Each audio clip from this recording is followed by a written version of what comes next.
What's that one in the colony? CI. Yeah, so when that one first opened, like the first month, I would go pretty consecutive. And then it just started getting so full, it was like, you wouldn't get service, it was bad. It's Costco meets cigar store. And they're owned by, there's a conglomerate that's out of Sweden. Everyone can hear everything you're saying from here. The next 237. That also owns a number of different brands. Okay. Cohiba and Macanudo and all these brands. So that's really their emphasis of what they push. It's their own, own stuff.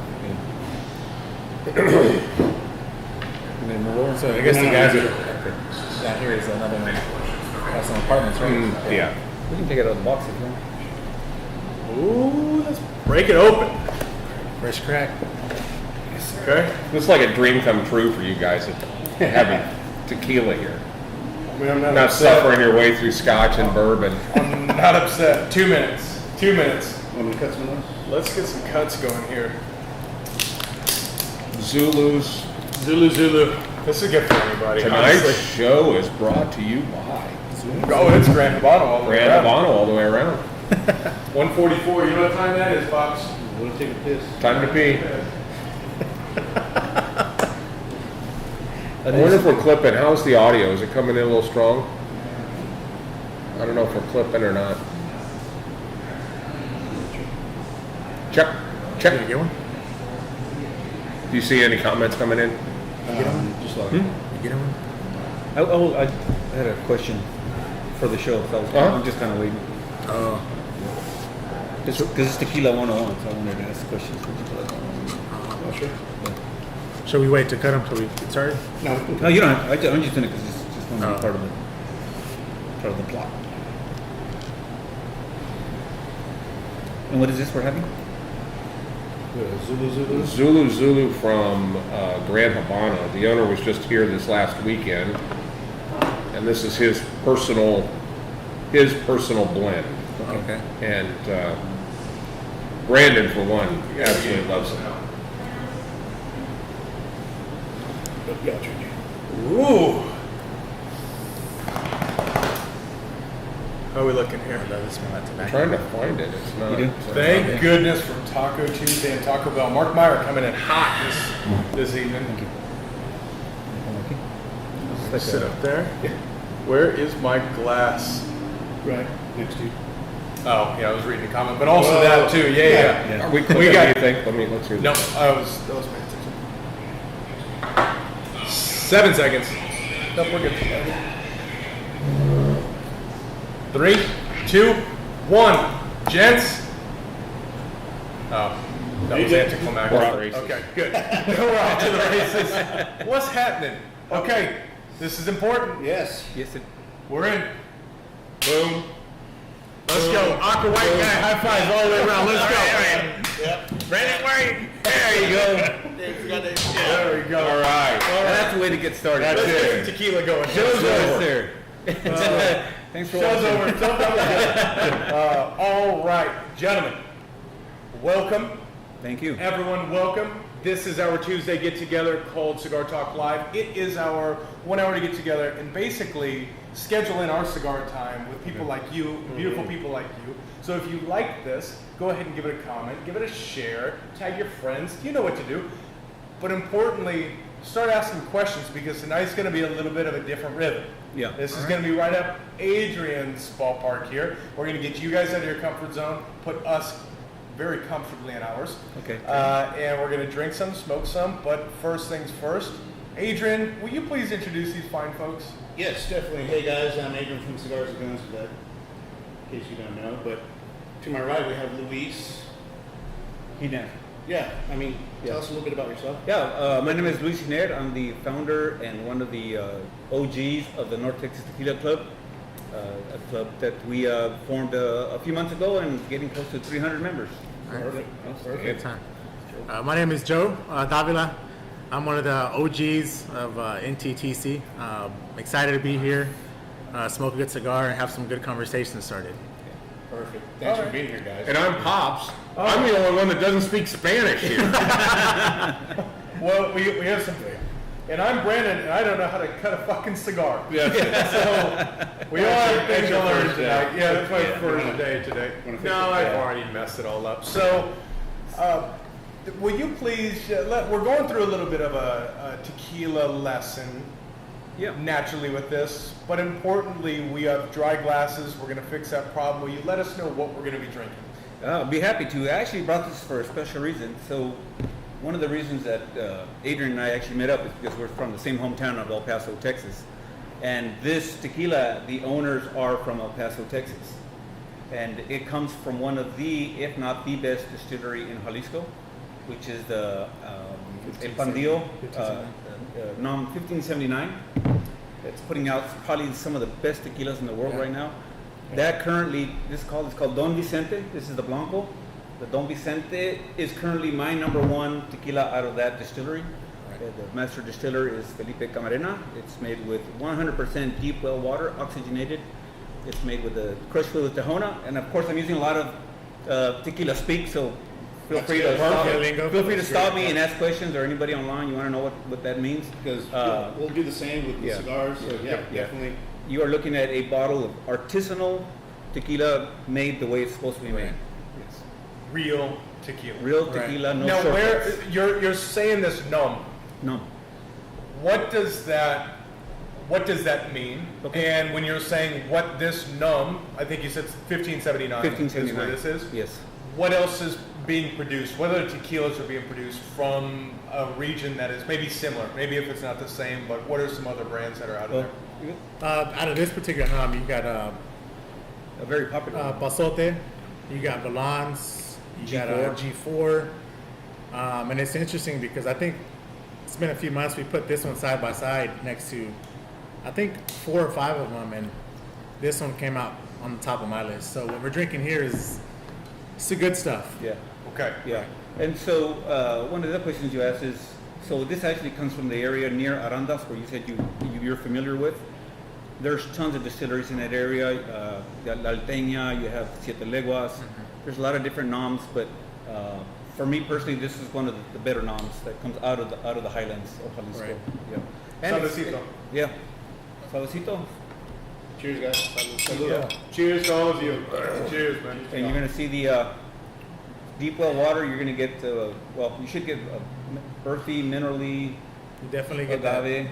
that water source. Right off the There's top. almost, forgive me for saying this, but there is almost something smoky about it. I don't know if that's earthy. I don't know what that is, but it's deep and rich. Yeah. So one of the beautiful things about this tequila, the artisanal tequila, is actually it's cooked in a stone brick oven for 2 days. So that may be some of the, and it's actually steamed. Maybe that may be a little bit what you're picking up, a little bit of the caramelization that happens. That may be what you're picking To up. think this is a Blanco is unbelievable. Thanks, Isn't Bob. it? Isn't it? It's so drinkable. It's easy. And it's not cristalino. No, This is just no, Cristalinos. Well, we What don't, is that? Yeah. As aficionados, tequila aficionados, Cristalinos usually are not on our radar, but people enjoy them and they're very popular, especially in Mexico City. So there is a market for it, and I understand why they do it. It's just not something There that should we. be a minor back there in case we need it. Yeah. Right here. So full disclosure, this is probably my 4th cigar in my life, and I love them until I don't. So because I don't Smoke it until you don't want to. Yeah, well, yeah, and so, So don't smoke it if you don't if want we to could, as well. maybe later on or here is get some tips because there's a V cut and a flat cut. I don't know the difference. Yep. So we have straight cuts, V cuts. We generally straight cut everything. Here's the basic reason is a V cut for guys who smoke fast, puff it down really fast. Yeah. Why I think it's great is because you put a little wedge in there, but you're actually putting a little speed bump in there.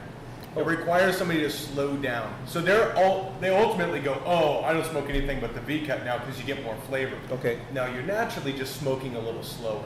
As with tequila, you don't want to just take a shot, right? You want to really enjoy it Sure. with good tequila. With a cigar, it's a similar process. Take your time, slow, long draw in, and ultimately you want that draw to be 2 seconds or more. 2 seconds. You really want to take your time because think of it from a tequila perspective. It's going to be 2 seconds before you realize what the hell's going on anyways. That's a good point. Same thing with the cigar. Okay. It's just the addition of heat and smoke. Right. So you have to even give it more time to cool down. Okay, so I don't know, it's just- So go ahead. I think Yeah. it turned off. And you- No, you're good. You're Is good. that Looks like something's coming out of Couple there. puffs. And so you say with the V cut, it speeds it up. Is that because the air is kind of you're right. funneled in? It's all- You're exactly right. It actually Take some slows puffs you while you're down. at it. Okay. Okay. It slows you down. So the slower you can smoke, the more flavor you're going to get because of the cooler it is. Got you. That V cut doesn't cut the whole top off of there. Just that. So it's a little bit choked down. So it slows you down. Okay. Which means That's- your you- analogy you- is the best. This is a very light cigar.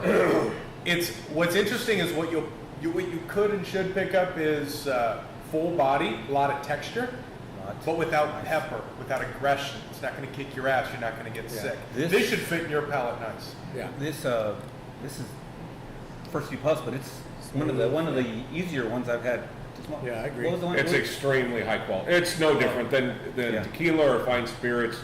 Age is your friend. This tobacco Cheers, uses everybody. has tremendous age. By the way, tonight's show is brought to us by Grand Habano Cigars.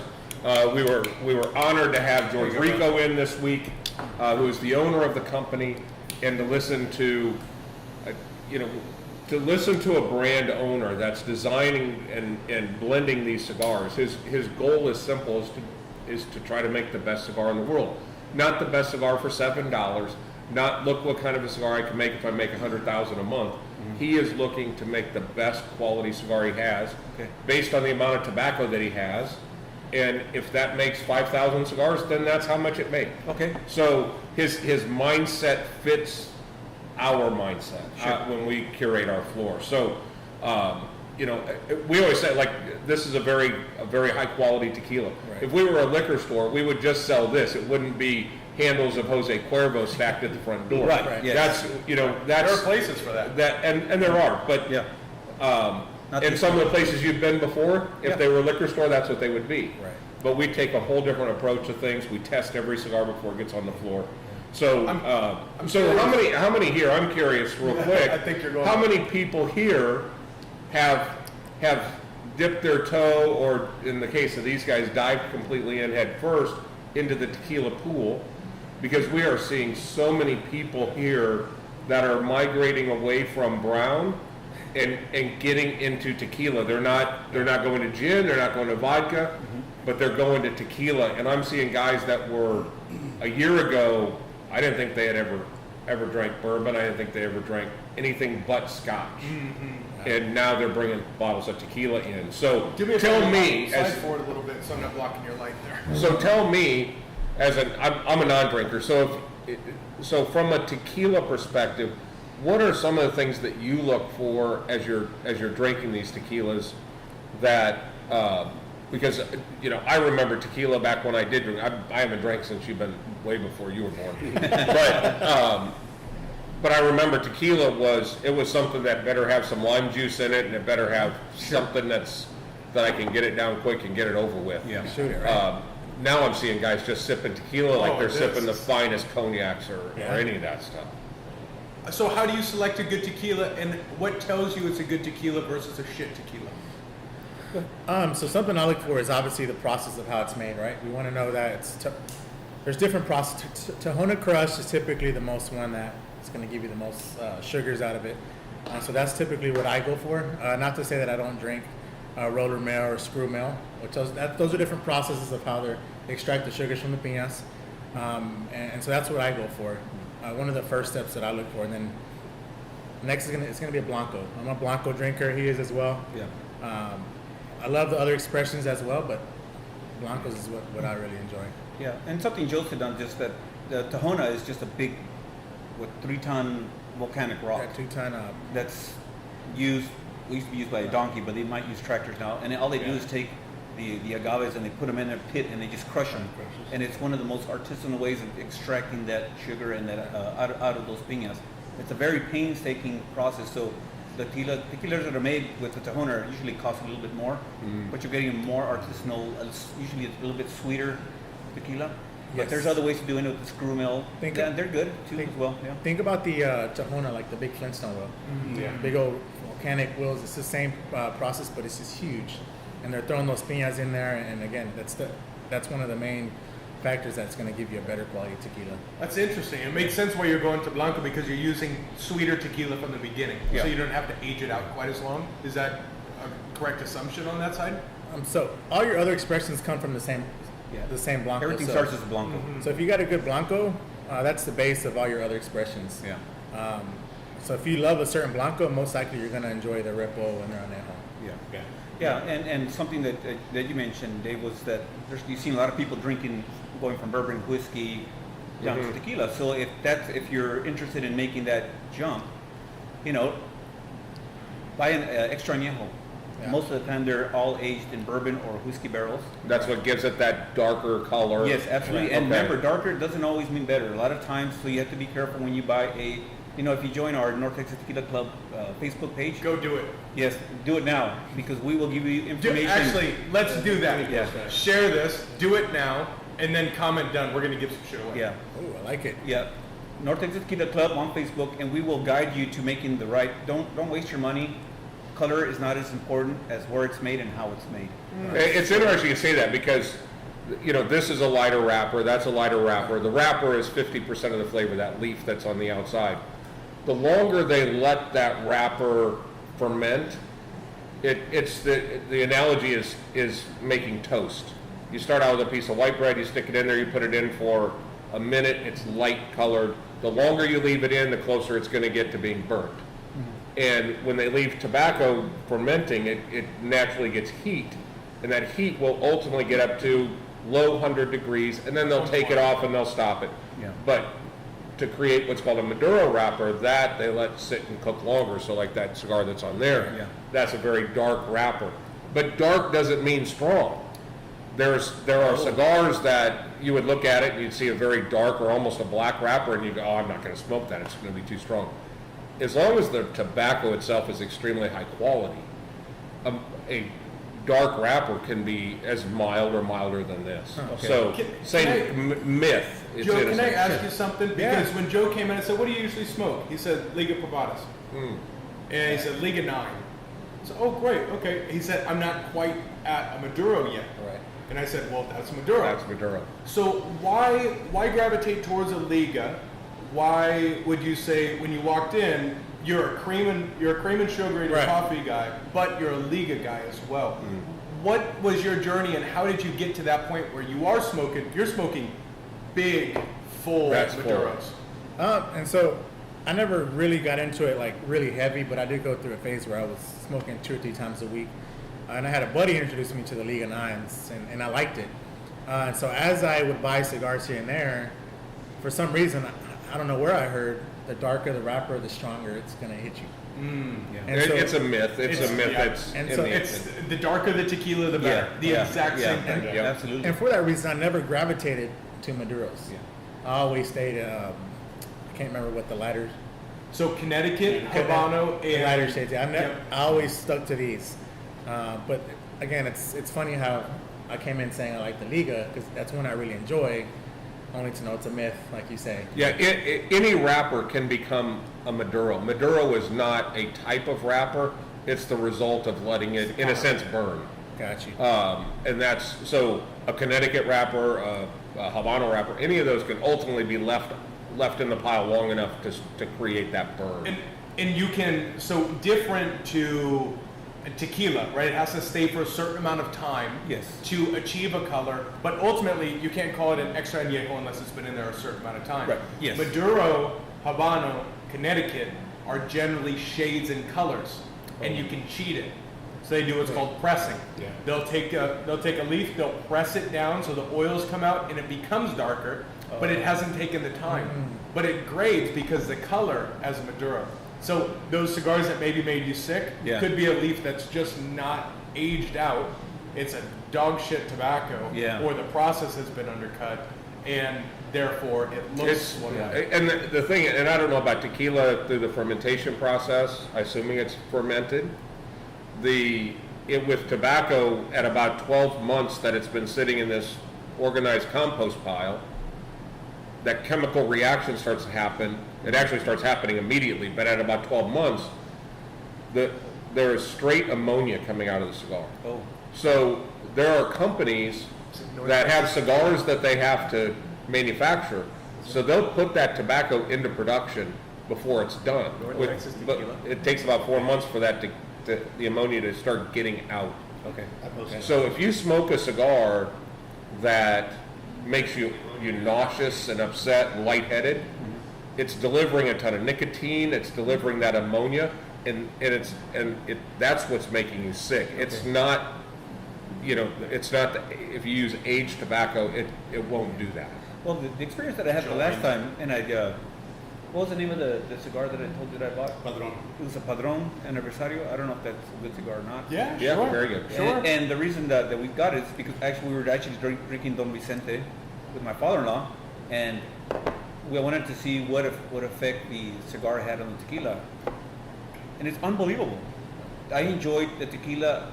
It was a different experience smoking a cigar with it. I said, this is absolutely wonderful. It was an epiphany for me. 30 minutes later, I'm in the side of the yard and just hurling, and I don't know. Let me, if I can tell you why. And it scared me away. I was like, why does this keep happening to me? So I can tell you why with Padron in particular. Now, Padron is a Mercedes. Okay. They produce massive quantities and retain their quality. Okay. Now, here's what Padron does that every manufacturer wishes they could do. Now, as an end user, it's to your detriment. They farm their own tobacco. So they run through full vertical integration. They farm it, they harvest it, they process it, they roll it. But every cigar, generally, after roll, sits 30 days, 60 days, 90 days, sometimes 6 months. And that process is micro-fermentation. It lets that ammonia cook off. Okay. Not Padron. Padron throws a label on it, puts it in the box, and they ship it to retailers. Wow. Now, guys who have a little bit bigger palates and they're more seasoned, usually that's who smokes that line. More seasoned guys, they can handle that extra touch. But unfortunately, from time to time, you'll get one that's just dirty. And the draw is always nice, so you can take in a lot of smoke. Yeah. But ultimately, you can Bitter. end up, you can get some bitterness, you can get some of that. But ultimately, you can get sick because it hasn't taken that time. Especially if it's a retailer that moves a lot of product. They don't have time to let it sit in backstock, age where it needs to, and then bring it down. So if I can ask a cigar novice question. Yeah. I was told that the reason I always get sick is because I puff too much. You need to gap it like 2 minutes between puff. Is that accurate or not? It's all about the ammonia. Yeah, it's all about the ammonia? all the ammonia. Okay. Yep, and people think that it's a strong cigar. They think it's the nicotine that makes you sick. It isn't. Actually, our friend Luciano taught us this. Ammonia is a blocker of the receptor of nicotine in your blood. Okay. The more ammonia in there, the less nicotine you can absorb. Okay. But picture smelling commercial cleaner, Yeah. you're going to get sick. Yes.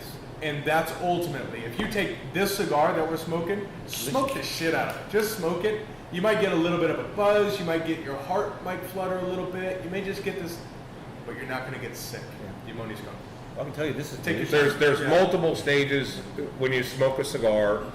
I guess tonight's show is more Cigar 101 and Tequila 101, which is great. Normally, we just make shit up. But Yeah, that's true. but there are with a cigar that's got great age, your experience is typically it's triggering endorphins in your brain that's causing you to relax, it causes your pulse to drop, it just slows you down. But there are cigars that as you absorb maybe more nicotine or as you get that ammonia, it'll actually graduate you to a state of anxiety. So, like Luciano was saying, he once he gets to a point where he starts feeling a little cold and clammy, he knows the next step is anxiety. So, and I ran into that the other day. I had 3 large cups of coffee. I came up here and met a rep, hadn't eaten anything. He gave me a cigar out of his trunk that was loaded with ammonia. Oh. And I had anxiety. And that was the first time, but I was just antsy. It's counterintuitive. Yeah, it is. So the experience that you're having is just slow pulls to keep the smoke cool. Because when smoke is cool, you taste it. Okay. If smoke is hot, you feel it. Okay. You feel the tingle on your palate. You don't taste it. Okay. I always use the analogy, what's hot soup taste like? It tastes like hot until it cools down. Yeah. a good point. So you just want that slow draw, and you want that to be nice and cool smoke, so you can actually taste it. But when you're doing a pairing, the thing to do, particularly in your case where you're more spirits centric and you're also more knowledgeable on what you're going to pull out of the flavors from your spirit, the thing to do is, from a concentration standpoint, sip, let it rest, then take a slow draw. The next sip of tequila will be totally different. Okay. Because that will, if it's properly, if the pH levels, it's technical, but if the pH levels are close, then what will happen is all those background notes of the tequila will come to the forefront. And I did notice that after taking a few puffs, is I feel like the tequila was a lot more brighter. Like the flavor, Yeah. It's a were a little different experience. punchier, right? Yes. Yeah. Everything comes to the forefront. Those notes you don't taste. It's like more vibrancy to Yeah, it. and it's not like a hotter, No. more burn. It's just like you said, It's a the brightness. flavors are more vibrant. Yeah. A cigar will deliver acidity, so acidity will create a little bit of tingle, and when it's right, that tingle, that brightness that Brandon calls it, the cigar will dance on your palate. That's that acidity that's just doing its thing. Sam Finnell, Sam says, just like barbecue, low and slow. Low heat, take your time. Okay. And really, I've gotten into this deal where I've found a rhythm. Like, I think a golfer hops into their rhythm. They've got their pre-shot routine, and they kind of get in the right headspace. For me, especially when I'm smoking a cigar, I have this rhythm, and it's probably a 30-second process. Really? It's slow. I close my eyes. I feel it. I kind of dance with it, and it slows me down, and I really like it because it's a 30-second stop. But for me, it feels like about a 4-day vacation. Yeah. You're just here, pay attention to everything, and just let it roll. It's such a cool thing. You know, and it's the same thing with, and I don't know, we've talked about this ourselves, especially within the OGs, is that when you're drinking a fine tequila like Don Vicente, you're drinking, 40% alcohol. So the first drink, your mouth is like, whoa, that's a lot of heat, which could turn a lot of people off. The second one, your taste buds are not like, okay. The third one is when you start picking out the flavors. Now I can start picking up the agave. Now I can pick up a little bit of cinnamon, a little bit different flavors. The characteristics. Yeah, so it's very similar to what you're saying. If you're gonna drink a good tequila, give it some time. It's not so much about letting it breathe. This more apparently evaporates I like mean, hell. it evaporates. Really evaporates. Brandon, what are your thoughts on this Don Vicente? So far, so good. I saw Blanco, and I think just the same thing. You see Maduro. Oh, that's not me, right? But I saw Blanco, and I went, oh boy, we're gonna have a party here. Let's rock and roll.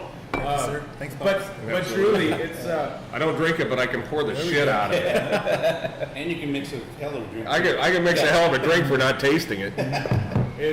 no, truly, I really enjoy it. I think it matches this cigar well. It does. I think it's a full body, rich, smooth, very round, very whole flavor that I think matches very well with what we have. Yeah. You've got a little bite with the Zulu, just a touch.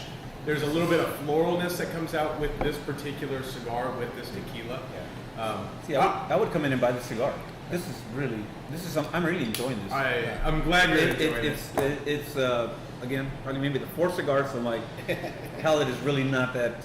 Well, and but I'm enjoying first of all, it. you're a big time trooper, because if the last time you did it, you were yakking on the side of the house, that's usually, I have a tendency to stay away from any food that made me sick. Like to this day, I won't eat tomatoes. I'll eat salsa, but I won't eat tomatoes. So when I was a little kid, I was 8 years old, and I was eating tomatoes out of my neighbor's garden, and just all over. I can't eat just a regular raw. Same thing. I'll never eat a cheeseburger not in this country. Yeah.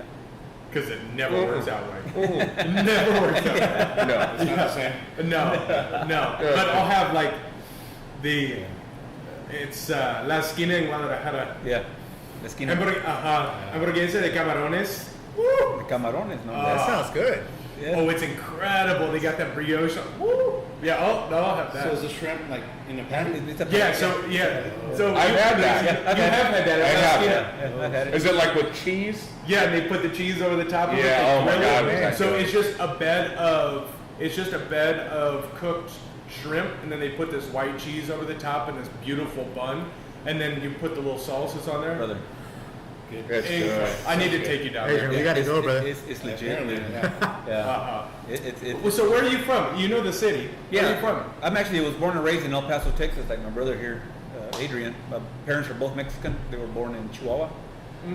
But when I started getting into tequila about 5 years ago, I had to go to the motherland. I said, okay, what's going on here? I wish I knew then what I know now, because it would have been a different experience. But when I went there and I saw everything that was there, it blew me away. I said, I had no idea. Just coming into your cigar store here, there's so much to know. so much. Yeah, and you know, and something that you mentioned, one of the things that I enjoy, that I'm actually a trooper, as you said, is because I enjoy the experience. I enjoy the camaraderie. I enjoy the sophistication. This is just a vehicle to do There's a sophistication this. of drinking a fine tequila with a fine cigar. I want to learn how to smoke a cigar and enjoy it. You know, You're doing it. Yeah, You're doing it. yeah. That's what I was excited Done. when you asked it. Oh yeah. Initially, I said, for "Can you sure. do? It'd be fun if you did a group, a video with us, Adrian. If you could do like a tequila club, cigars 101, because there's something there. Yeah. Their simulators are there. We need to combine it. Adds to the experience for yeah. sure. So when we said, well, how about if you come on our show? I said, I'd love to. I said, because I want to know how to smoke a cigar and drink the tequila. Yeah. Yep. Yeah. And I'm curious for the people who are watching, what are the tequilas that your go-to? Now, you have a certain set of tequilas you go to because you know a lot. And the same thing is from a cigar smoker, I know a lot of, if you ask me off the street what's your favorite cigar, and I'd say, Zulu, you go, what the fuck is Zulu? But let's take it maybe to a little bit of kind of consumer advice. Yeah.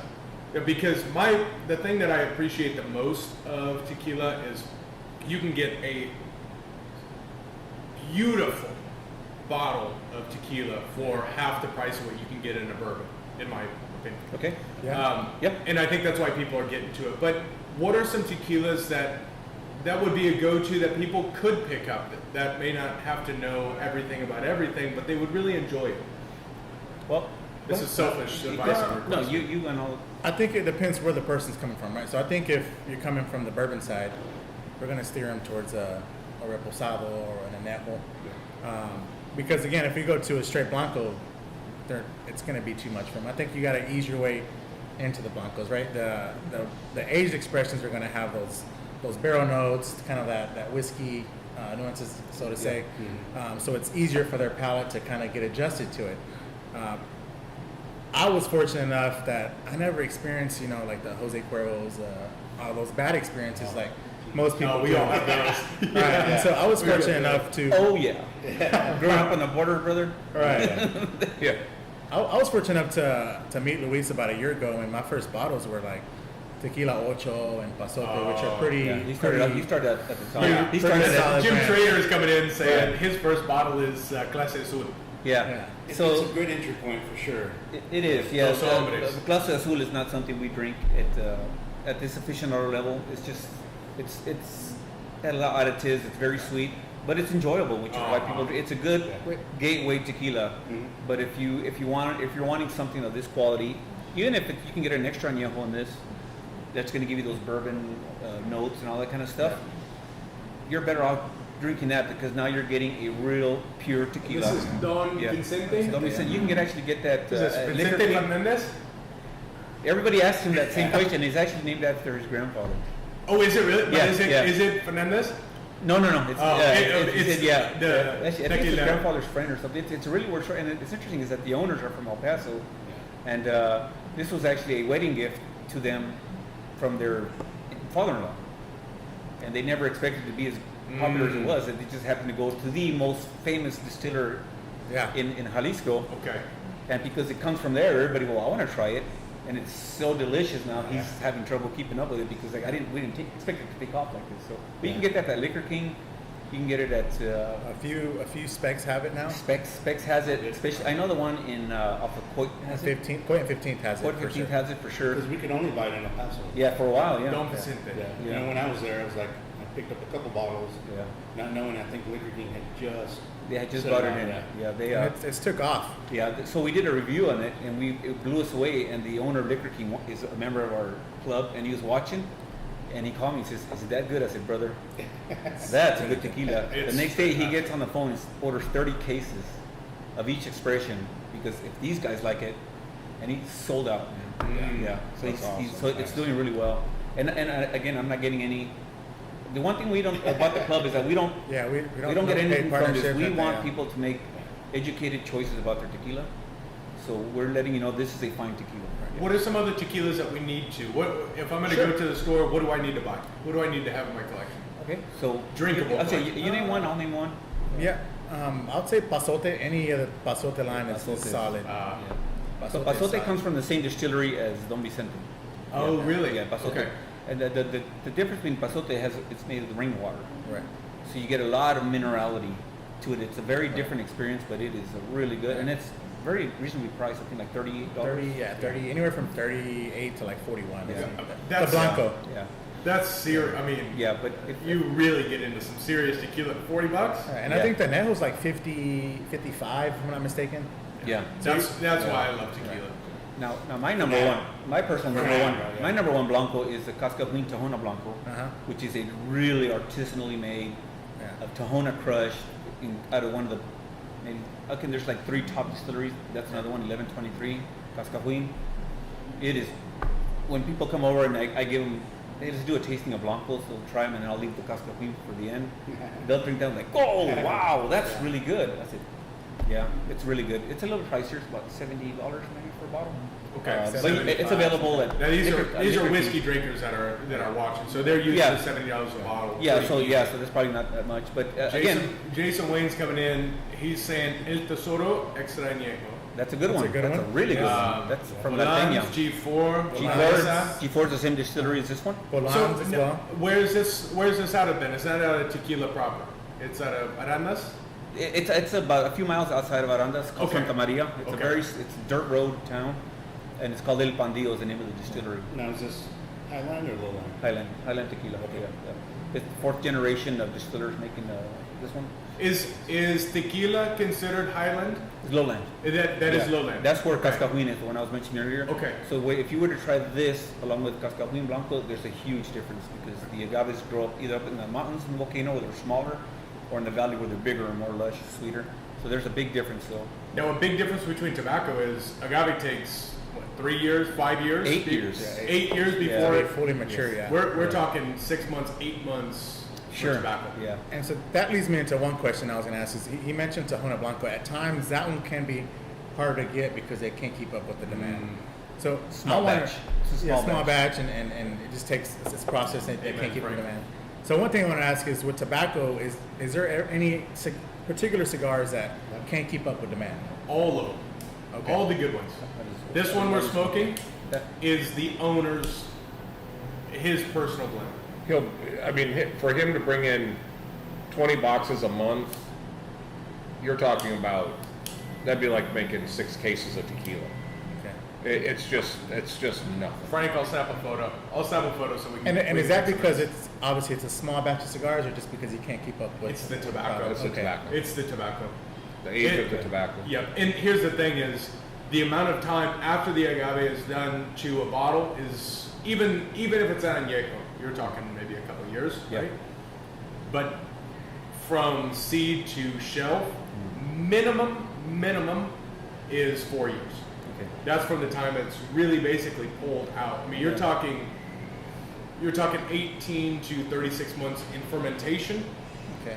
rolling, post, everything. It's a long process once it's out of the ground, and it's almost inverted. So- Long process before. Is there any brands that cheat the system and speed it up? Hell yeah. Yeah. Because No, again, no, that relates to tequila, because it's- some of the tequilas that we stay away from is because they don't fully let those Yep. agaves hit Yep. the 8-year mark. That's why you don't need to go to the lounge where you've been before. You need to come here. Yeah. Because that's what This feeds will our be the family. only place I can. Yes. Yeah, this is what feeds our family is Yeah. eye to eye, exactly. Yeah. When we went to Nicaragua the first time, we walked out of factories, and I'll leave them nameless unless people want to know. But we walked out and went, those guys are cooking steak in the microwave. Really? They're full of shit. And these are very popular brands. These are the Don Julios of the world. These are Big the names, Jose yeah. Cuervos of the world. Now, Yeah.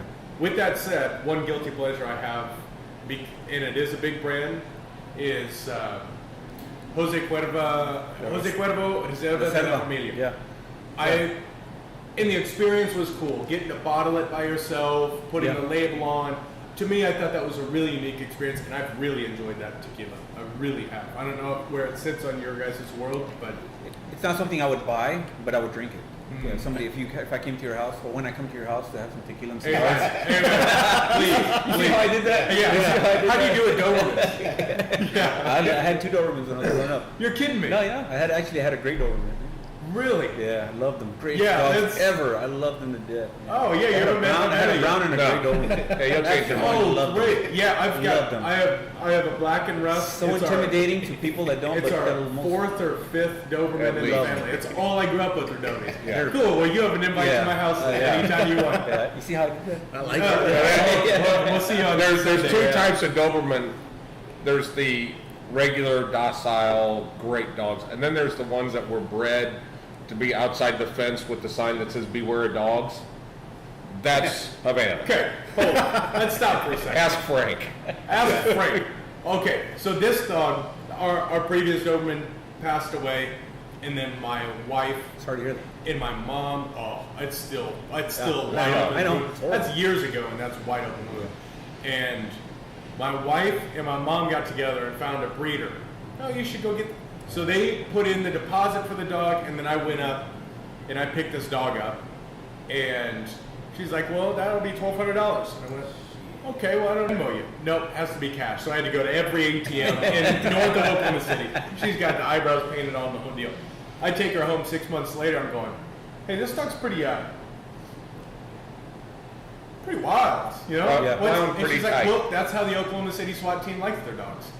Where is that in the fine print? So now, Could you repeat that? Yeah. Well, here's film of her mother attacking this police officer with the big, suit on, and so yeah, that dog was born now with I'll say it. aggressive family. If you're comfortable around her, she loves you. She'd If love you're you. not, Frank, I'm talking to you.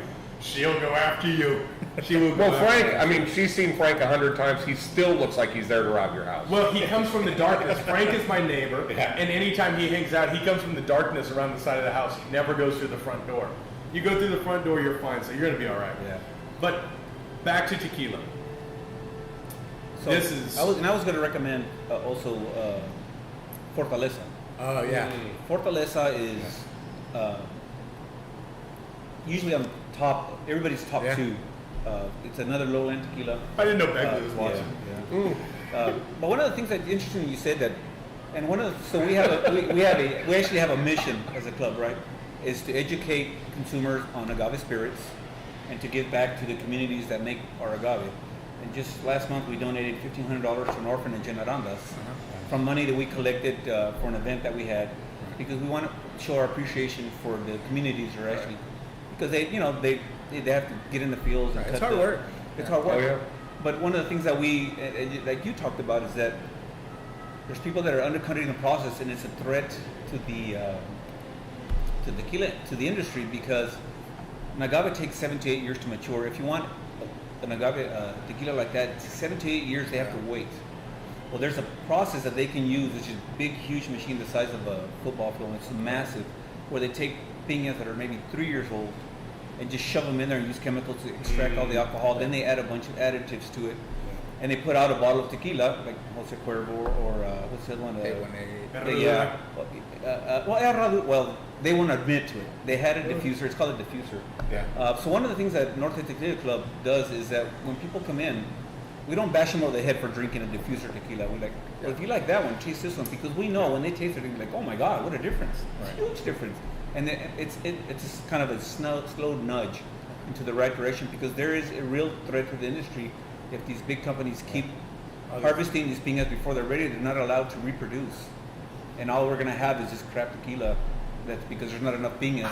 But on the other side of that, this is what we see in the tobacco world. It's okay, because the Why? small Okay. producers are going to kick their ass.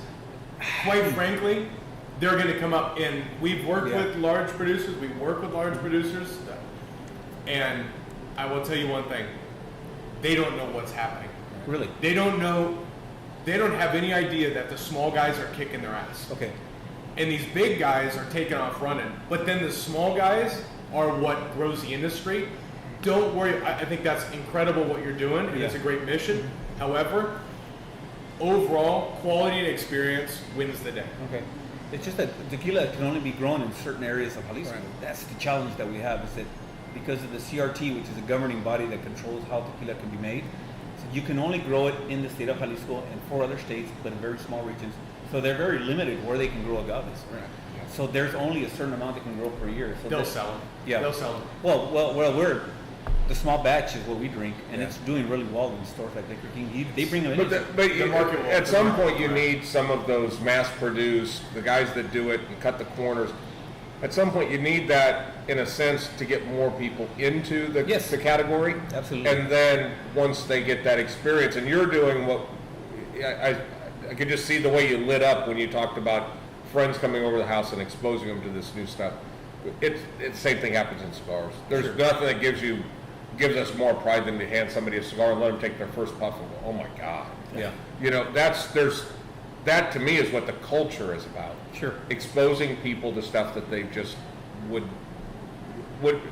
Here's the problem in the cigar business, and it could be the same problem in the liquor business, which is 2 things. Men don't ask for help, and it's predominantly men shopping. Sure. Men don't ask for help, and if we've never heard of it, it must be no good. Right. So we go with what we've seen ads on. Yeah. Yeah. And Unfortunately, the guys that are, and what people don't understand is full page ads in these magazines directly go into the cost of the cigar. So you're smoking an ad that was in Cigars Aficionado. Doesn't make the cigar any better. Mm-hmm.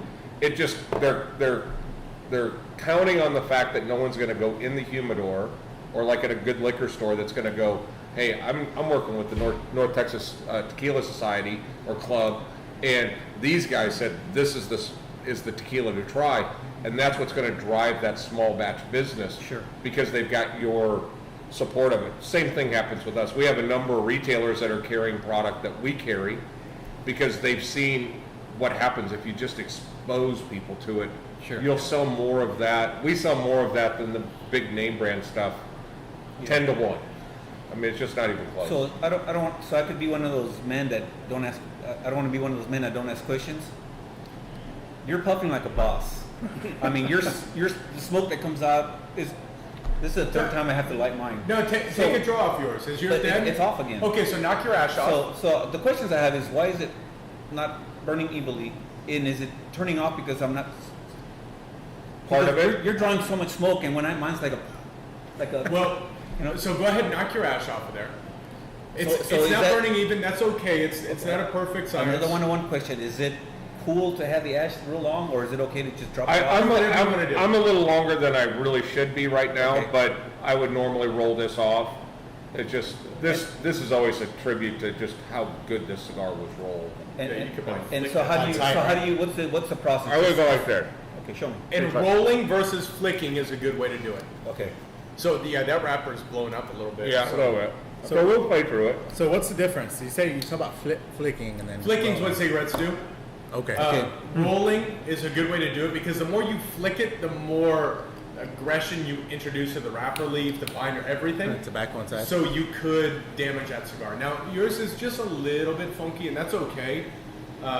You'll see how he's lighting on this side. He's just catching it up. I'm just catching it up. So I'm burning it down so that it's even with everything else. Did Mark that happen Meyer, how because dare I you. didn't light it correctly? No, No. it's okay. It's not a perfect science. There could be just Okay. an open space Those are right some there. good questions. Yeah. Yeah, No, there's no. a tequila 101. I mean, cigars 101. This is important. No, it really is. And see how he's just kind of take your time, roll through it, but you want to knock the ash off so it's not a dirty filter Okay. to a bitter start. Another 101 question, if I may. Mhm. I see some people gnawing on the end, and they have the cigar in there for just like they're talking with the cigar. Some guys almost some guys just chew on cigars and they don't actually light them. I've seen that. But a lot of it is kind of it's more of a chewing tobacco effect. They're Okay. just trying to just suck it. And Whatever get it. style works for you works for everyone. So, can you do a puff? I want to. Yeah, no, I was going to show you. Will you do a puff as well? Yeah, let me do.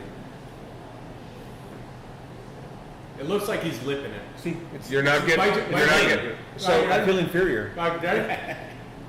Yeah. You want to be over your teeth? Yeah. And then get the. So do you take like 2 small puffs? Because that's what I do. see what I'll do is It's a bad habit. One single long draw is better than a ignition and then a fire. so one of the things that I want to show you also, and it'll be a two-stepper. Like bosses here, and It'll be a two-stepper. Yeah. But what I want to do is also to try to encourage you at the very end to release a little through your nose. And the reason I say that is the sensors that actually pick up flavor, the sensors that pick up flavor are not on your tongue, they're in your nose. So what we do is I'm going to show you Okay. what's called a retrohale. The thing to notice, if you're able to accomplish it, is that your palate will be at one volume. Let's say your palate is at a 3. As soon as you take that puff and you release a little bit of it out your nose, you'll notice the volume on your palate increases dramatically. It wakes it up. So I'll show you. This is just a way to do it. Saludos, Daniel. Yeah, we got Daniel for a second. Oh, my brother, he was. He I asked him said- to come as well. but he couldn't Saludos, make it. compas. Daniel. What's up, Daniel? Okay, Pops, so I'm sorry, I didn't. okay, mean so to, here we go. I didn't. One mean to, long slow pull. Okay. Just watch what happens out Okay, of so my now nose. I'm putting my teeth on the. Yeah. Okay. And then And you guys said 2 to 3 second pull. Take it. Take your time. Take your time. Long draw. And you don't want to lip it. You're just not going to have the strength. Yeah. Take a bite. Yeah. And you do it too, right? You place it on your teeth. I can do it because if you do smoke cigars, you're not putting that smoke on your teeth, staining up your teeth. Yeah. That was better. so I bit down on it. you want to take a little bit more. You basically when you're biting down, you're opening it up. You're creating tight suction. Okay. You just want to fill your mouth. But watch what happens when I push it out my nose at the end. Okay. He's generally going to chew on it. Okay. Chew on the smoke. Chew on the smoke. Okay. Last 10%. I see it. I just push it out my nose. Now, what's happened is I feel everything on my palate. Okay. It completely has lit up. Okay. And retrohaling is just critical to being able to get good flavor. You also notice now your ash line is good.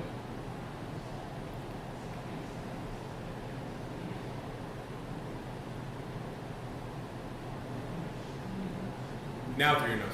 Yeah. You're a little bit more. Oh yeah. See that? Yeah. Comes to life. Chewing on it actually makes a big difference. Yep. Big difference. I picked It up does. flavors I hadn't picked up yet. And it's- The thing is when you're Wow. when we here's how we would evaluate a cigar. We would go like this. Wow. This is kind of a different way, but this is the way we evaluate a cigar. Look at that.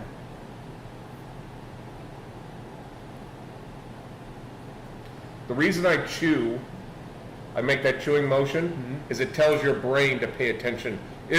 Your brain wants to know, what the hell am I eating? Am I going to get sick if I have this? It's that trigger. So the function of chewing tells your brain to pay attention to what's happening on your palate. Okay. But the reason I went up is because I'm pulling smoke to the roof of my mouth and it comes back down. It's 50 to 60% cooler. You actually don't even feel smoke in your mouth. So it makes the ability to Talk push it behind through your your teeth. nose. If you push it through your nose, there you go, about a 50% pull. You don't even feel the smoke in your mouth. But you taste it. Now picture, this is where that s'mores analogy Now comes release. into play. There you go. Try that and Now feel your tongue, you'll feel the volume on your tongue. That tingly becomes forefront. Yeah. It becomes Yeah, much more that's noticeable. to me. This is like chewing on a marshmallow. It's got that frothy, really smooth. And this is where you say you got to control the temperature, right? Yeah. Because if it's too hot, that same experience wouldn't have felt good. And really, the biggest difference is where the tobacco's from. Okay. More just like in the tequila world, where the tequila grows, the soil is king. Same with tobacco. I can, when we blind each other and take the label off, if I'm figuring out what cigar it is, I want to figure out what is it doing to my palate, but what is the sensation? And if it lights me up, oh, okay, it's Nicaraguan. I have an idea immediately. Okay, so then I just split the humidor in half. Now I can start working from there. You're still, and one of the guys here, Wayne, just said treat the cigar like a straw. So when you're drinking through a straw, you've sealed any air coming in. Okay. And that's in a sense what you're doing. This is just a big straw, Okay. but you wanna pull. And so does this go back to the process? You guys, as you mentioned earlier, you test any cigar that comes in your building. Is that the process that you go by? Yeah, I we do have a more in-depth process that I won't bore you with, Yeah, it's a but different experience. this is Wow. how we really experience a cigar. That's a totally different. I've been smoking this much of it, but until that advice y'all gave me, what a difference. Yeah, but The flavor is totally Here, different. and let me just share The one thing. chewing made a huge difference. Yeah. When I bite on the cigar for the first 50% of the draw. Okay. But then I lift my teeth off of it, and I'm just letting the fact that I have a tight seal. Okay. So I do this.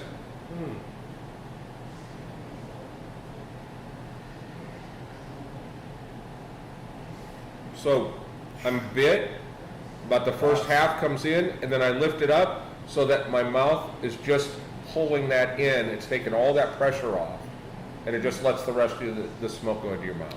Wow. Adrian, you've been pretty quiet over there. Yeah, I mean, I'm still absorbing, but I've been smoking cigars since I was 18. Really? The first thing I did when I turned 18 was buy a cigar. But same with tequila. I mean, I've been drinking since I was 15 because we could go across the border. We could go to the whatever corner bar, and we were talking about this earlier, all the different bars in Juarez, and drink tequila. But it wasn't to this caliber. Right. But everything that you're saying, I never noticed that I do that. I bite, I let go, and then I was just doing it. It's like, I didn't think I about do it that. until you just said yeah, it too. I do the same thing, but it's because of just years of smoking. Yeah. We do have an element of this show that's Yeah. very important. Mhm. You know, and I want to toss it over to Adrian because it gets heavy on that show because we ask a few questions that really get to the core of They're who you life are. profound questions, honestly. They're character judging questions. We basically stole. That's a good How are you doing over there? Can I get some Oh more? yes, please. I think it's the same questions they ask if you're trying to get into Harvard. You notice I'm not having trouble with tequila. No. Well, no, and you're smoking right. Okay. You Yes. know how I know you're smoking right? Because we're just hanging. It's just- and this is what I want to be part of. I want to be part of this culture. Well, and it really comes into a point of we've got to do something together. Yeah. You know, I think Let's do it. Let's go. We are working on a tequila festival for later this year. We can match it up with the Cigar Tequila Festival. well, and we Just in case you want to change it up. okay. So we also want to do. I think in May, our first Friday, I think we're going to go straight full on Latin night. And I think there is an element where I think you would fit in just beautifully. We'll talk about that off camera. But partner up. Adrian, will you please just run them through the character defining questions? We have 3 questions that we ask. And there's so many people that are just sitting here waiting. Wait, I mean, ready. that's Here it. it go- Honestly, yeah. they've been Hey asking- guys, here it comes, says Marty. Up Yeah. there. First question coming up. I'll ask you individually, but we'll give you time to think about it as I ask Luis. Stop for a second. You see the intensity in It's their about eyes? to We're getting ready. Continue. Yeah. Bigfoot. Is he real or not? Ooh. Does it have to be a yes or no answer? No, we did a spectrum last week. Yeah. 1 to 10. And why? In my opinion, no. Only because Yeah. we would have found him by now. I mean, it's an El Paso Yeah. connection. There- I'm a big no. Fucker doesn't exist. No. Never seen him. No. 1 to 10, he's a 0. I'm a 0. I always use the logic of Judge Judy. Alright. If it doesn't sound right, it's probably not true. So it doesn't make sense that there's some. Judge Judy reference. I love What Judge do you Judy. mean? I love it every day, man. I hate her. Kathleen loves that show. Oh, I love watch her. it. Oh, my I hate God. it. Why? Because she's fucking antagonistic. She is. She'll put you down like, hey, I'm just here on your show. Fuck. Well, that's They signed up for the show, motherfucker. But that's why she's got $400 million in the I bank. get it. She's super rich. And Yeah. Okay, so Yeah. you're on a spectrum of 1 to 10. Where do you sit? As far as 1 Doesn't is Adrian. I would say And- 1. 10 is Mark McClurkin out there, who's a Bigfoot seen it? hunter. Don't let me hang, bro. Who's I seen would say, it. I would say, if I had to say, no, there is not a Bigfoot. Yeah. I truly believe that. There's a guy sitting out there right now that if you sat with him and smoked a cigar, You'd be you a would, two. you would change. And he's Well, a tequila guy. He's drinking tequila ocho right now. Oh yeah, he drinks There's tequila. not a, like- that's a really good, Yeah. that's a good story. He's an honest guy, and that's what makes it You an give him some issue. of this stuff, he'll love this one. Joe? What do you think? I'm gonna have to agree and say I don't think it's true. But then also there's times where you see all these news articles, Bigfoot was seen and but again I don't believe it. I'm just part of me makes me think like, what is that? Hit Joe with the next answer first. Oh, here we go. You Yeah. guys smoke like a boss, you know? So intimidated here. Okay. All right. Along the Don't be, same lines. don't be. We're smoking. Yeah. We're Okay, hanging. okay, This, okay. this is cigars. This isn't cigars. This is cigars. Okay. Experience. Yeah. Yeah. Okay, UFOs, do they exist or not? Joe. Joe. Yeah. I'm gonna say no. Oh. Because you haven't seen them, or It kind of takes me back to we would have already found some sort of evidence, right? Ooh. Then I know every once in a while, oh, UFO was seen, but that's all we ever hear, right? We don't really go into depth about. I just saw a video. There was one in Oak Cliff the other day. And Bigfoot. Yeah. Wayne Ferguson coming in hot. What do you mean there isn't a big out of focus creature wandering around out there? Okay, Out of so you're focus, no. yeah. I'm gonna You're say a no. Yeah. I would say yes. All right. And I say yes because we perceive this world as humans, so we know what we know, but there could be objects out there that we just cannot comprehend, or out there that are so far more intelligent that are actually, could be theoretically watching us now, that we just can't see them because we have human eyes. There's two trains of Oh, thoughts. right. When we ask this Interesting. question. We just don't have the Right. capabilities. UFOs, I don't believe in. Is Yeah. there another form of life that is above us, that Yeah. obviously Yeah. in another universe? Sure. Sure. And that's the point I was trying to make, is that Yep, makes sense. as far as You're human going an perception, alien exists Yeah. on an. I know you guys are from El Paso, so you know aliens. So we believe in illegal aliens. Yeah, we get that. Yeah, you've know, seen it. yeah, we know really well. Okay. So Working people. So you're going alien life forms on another planet exist, Sure. I've never seen them still, but, but they haven't come to the US of A seeking yeah. this world. Yeah. Sure. Okay? Or they could be here now, we just don't know. We Sure, have human okay. eyes, I we mean- don't know. They could be sitting in this room and we just don't know. We And can't see them. I've met a few. Yeah. I've met a few. And I noticed that. Yeah. Like if they drink I'm this, taking a bottle. I'm taking this a lot of scotch and tequila has a tendency to bring the alien out in some people. Yeah. I've seen that happen Oh, before yeah. A too. lot of mouth breathers. Growing up That's in more the hood, Bigfoot in my yeah. opinion. And these Yeah. are life-changing questions. Oh yeah. You guys No, are this lying. is the deep shit. Yeah, this is presidential, debate This stuff. is the good stuff right here. Uh-huh. This is the good stuff right Hit him with the third. Yeah, third, ghost. Do they exist or not? Big breath from Joe. So Oh. Yeah, we got an experience. We got an Yeah. experience. Expand on the experience. So I personally haven't had experience, but I will say when I go, me and my wife go visit my mother-in-law, she always gives us these stories of, hey, when I was sitting in the house, I heard someone calling my name, but there's no one here. Yeah, yeah. Right, and so I will say when we go, I won't stay in my mother-in-law's house Because of solo. Yeah, That's a belief. That's belief. Yeah, and it's not. I'm not scared, but I'm not gonna be like. I don't want to be I'm not sleeping scared, there and but then someone just be like. that's the definition of scared. Joe, that's gonna freak Did you me out. experience it? I haven't experienced it, but that Because then you it, haven't stayed. I'd stay. I'd stay just without. I've Yeah. stayed, but not Yeah. again, not He by isn't staying myself. though. He isn't staying. Right. Yeah. His mother-in-law practices Santeria or something. I don't know what she's doing. And so even my wife should be like, I don't want to stay by myself. Okay. But then again, it's because there's these constant stories of, hey, I heard someone knock on the door, but there's no one here. Hey, I hear someone calling my name, and there's nobody here. So, I don't know, it's a tough one. I'm going to say... Sounds like a 5. I'm going to say a 3. Yeah. Just because I've never personally experienced it. Yeah.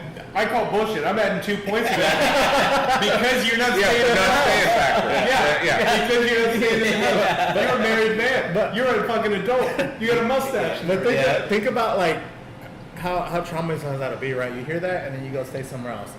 That's gonna be in the back of your head, like, I'm gonna hear that name. Yeah. Fuck, am I gonna somebody knock on the door? That's gonna traumatize the shit out of you. Yes, it will. So Yes, it will. So you got to stay. I'm going to have you back on the show. I'm gonna say a 3. 3. Yeah. I say, without a doubt, no. Oh, hard 0. And I say that because, and so I'm going to qualify that by saying ghosts are humans that came back that in a spirit form that Yeah. to tease other humans that are still alive. Sure. No, I don't believe that at all. But Yeah. spirits. Are ghosts. Okay, so let's Yeah. take away the apparition element of the ghost who's floating in the Yeah. corner saying Yeah. names, right? Spirits. Let me ask you this. That's Have you different. had someone close to you pass that visits you in a dream or visits you in weird ways? No. Does that change anything? Not for me personally. I just think that It's getting good. we're here. What do you say? Yeah. I haven't experienced that either, but and then again, you think about ghosts, you think about the white towel, you think about. Yeah. But if we talk about like spirits and I stuff, see that's dead different. people, I haven't yeah. experienced the Different. spirits Yeah. or the ghosts. My experience is personally from what I've heard stories from somebody close that I know. Yeah. That's why I'm stuck at a hard 3. Wow. And I would be. Now there's a guy, this dude that's the Hollywood medium, the real I don't believe it. thin, Don't big believe it. I guy. don't He believe sits it. there and scratches on the Don't believe paper it. and stuff. But what was interesting, if you believe, it doesn't matter if you believe him or not, but here's his theory on people that pass and come in your dreams. Yeah. That they basically will come relatively soon.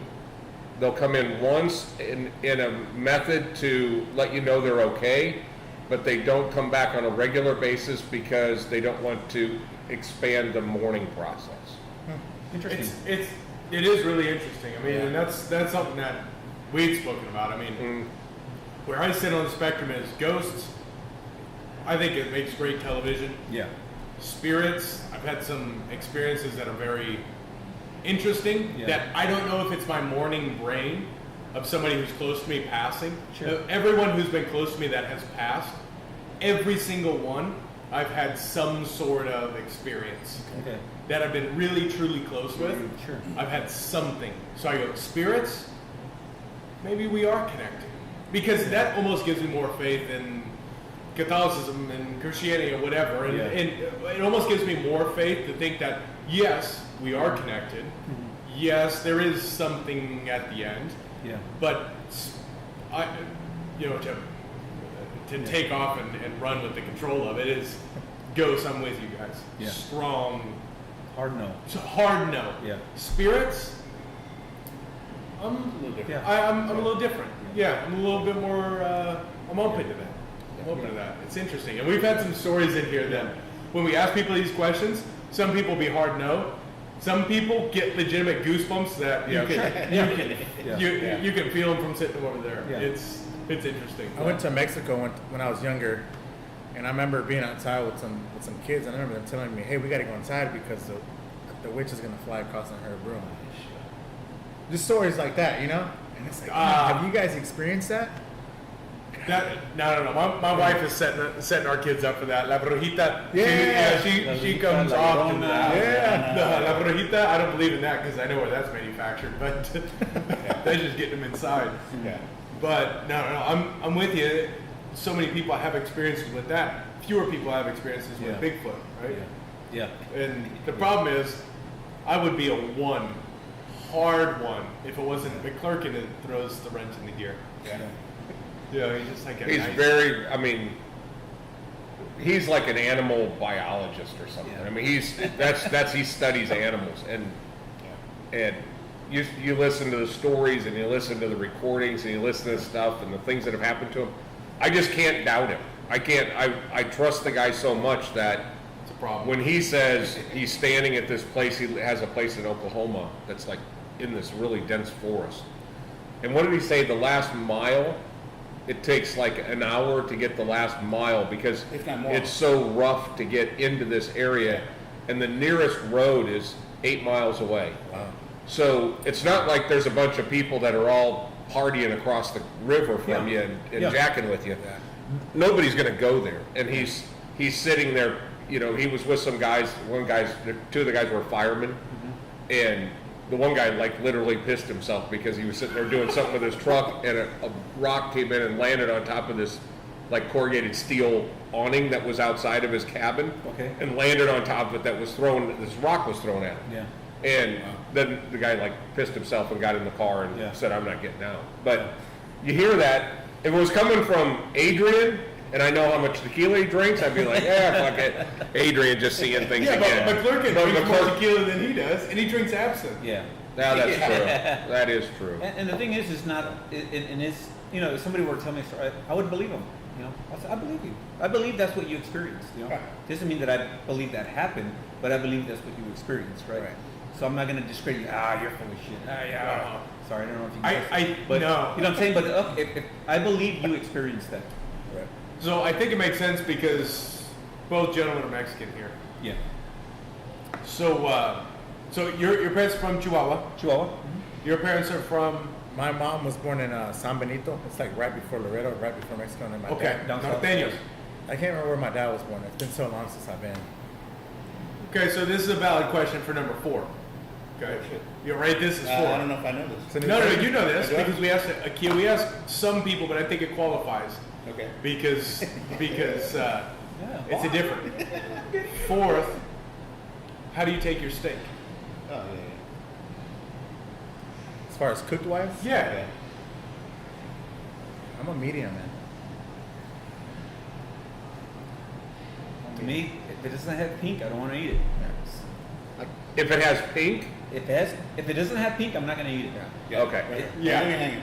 Okay, good. Okay, so you've been in the States for I long don't mind a enough. little blood. Medium I'll or tear where it you up. at? Medium, Medium medium rare. well, medium rare. I would say medium. I mean, I love a lot of pink. That would say Medium more rare. medium rare. Medium Yeah. rare. Yeah. All right. Yeah. All right. My wife eats basically tanned leather. Ruined. Chili, ruined. There's medium, there's medium rare, there's medium well, Yeah. there's well, and then there's ruined, and that's what my wife does. And it drives me crazy because my wife, she sees any pink, she thinks, I undercooked it. Or if you Same see thing. blood on I the said, plate. we just paid $30 for these fillets. Yeah.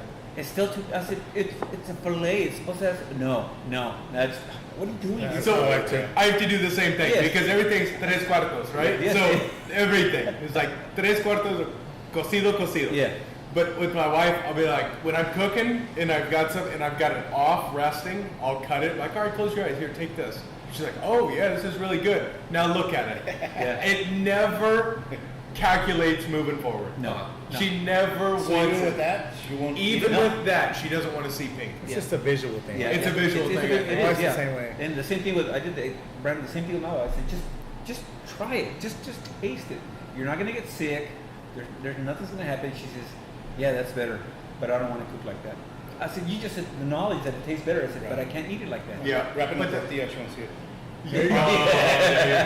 there you go. Or torta. Or torta. anything, man. Yeah. I think so. So you actually, by the way, you know, we're about almost done with this bottle, right? All right, well, let's. And You got an empty glass. You got an empty glass. You got. So the comment I was got going to make dust is in that it. a lot of people think, oh, you finished the whole bottle of tequila. But no, if you're sipping it correctly, so again, if I may, there's a process to sipping tequila, right? Just like your cigar, which you eloquently explained to us. Thank you so much for that. It's the same thing with this. You don't slam this. You know, you're not gonna go, you just paid, $50 for a bottle of tequila. You're not gonna slam it. What you're gonna do is you're gonna drink. You're gonna take a sip.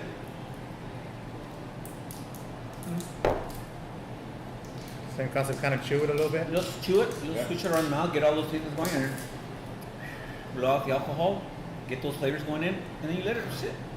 And then come back and start some more Yeah, talking. and then Come back some more talking. Then at that point too, Repo. because of that residual, Diga primero. the residual aroma Yeah. is in your mouth.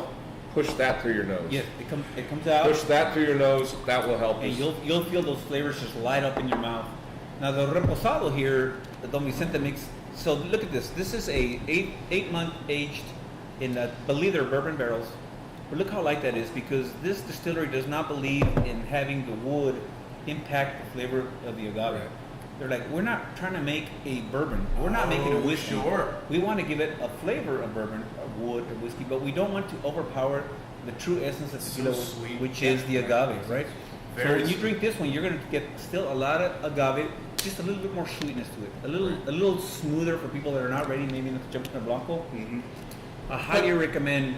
You I go could to- still put anyone on that.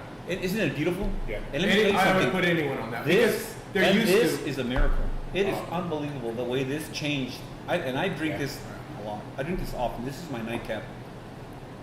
Smoking this beautiful cigar, Zulu. Zulu. Wow, this is really good. It's With this is another level of enjoyment, and then this on top of that. So there's three: it's a quality tequila, quality cigar, and good friends. And by the way, just a quick advertisement for this particular cigar. I'm smoking the Grand Habano Grand Reserva 2012. To think that this cigar used 7-year-old aged tobacco, unheard of. 7 years. 7 years. Okay. The cigar was then rolled in 2012. So post-roll, it's been sitting for 10 years. Okay. Unheard of. Unheard of. Because it's a stack of money that's sitting there. Yes, But they want absolutely. that age. They want the. It just mellows with age. This cigar, I think, is $10 or $12. There's Davidoff has a cigar that's so that's reasonable. 12 years old. That's $500. Yeah, I was gonna say Davidoff is crazy expensive. that was in the ground at the turn of the century. Wow. Just think of it that way. And the fact that of all the cigars in this beautiful establishment you have here, you chose that one, I would buy this. I would buy this. It's fantastic. That This- cigar's. Yeah, this is the owner's yeah, personal. yeah. blend. And the thing is that and I really appreciate this from you too. Is that you as well, my friend? Is that you care about the process, Right. Absolutely. You know, it's not about just smoking a cigar. It's about smoking a quality, artisanal made. If somebody cigar. can't tell us about the cigar, they can't tell us about the tobacco, they can't tell us about the blending process, if they can't tell us those things, odds are it's never going to get on our floor. Because it's never about price. Even though what we're looking for is the best cigar for the money, Yeah. we have a cigar in there that I think is the finest cigar in the world. It's called Atabay. They're 25 to 30 Atabay. Enemy? Okay. They're $25 to $35.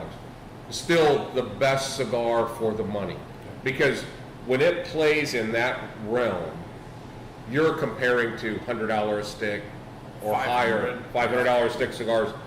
And that's the beauty about cigars that is so much different than spirits.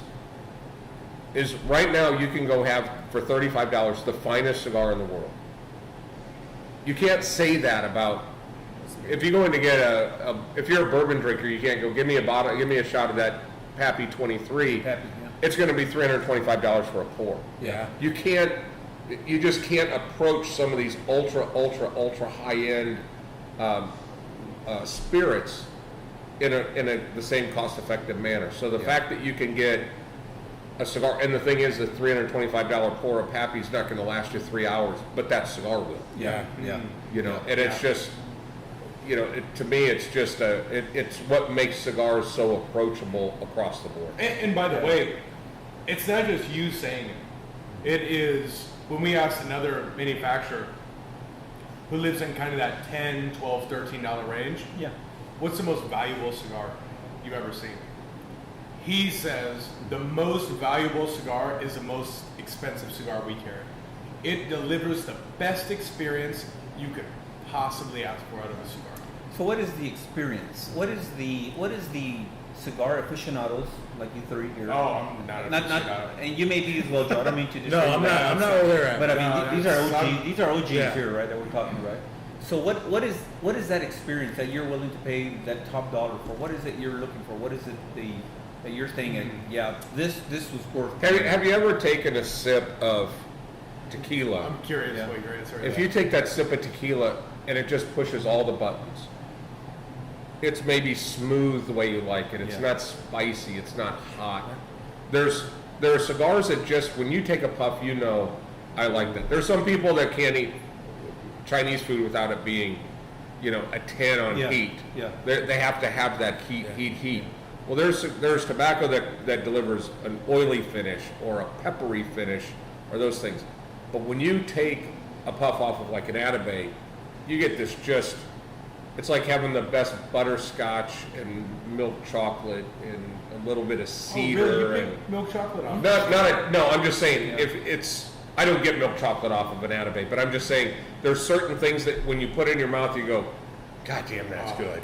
Yeah, And and I've had guys that it's their first cigar, or they've only had a couple cigars in their life. The first puff, they know it's different.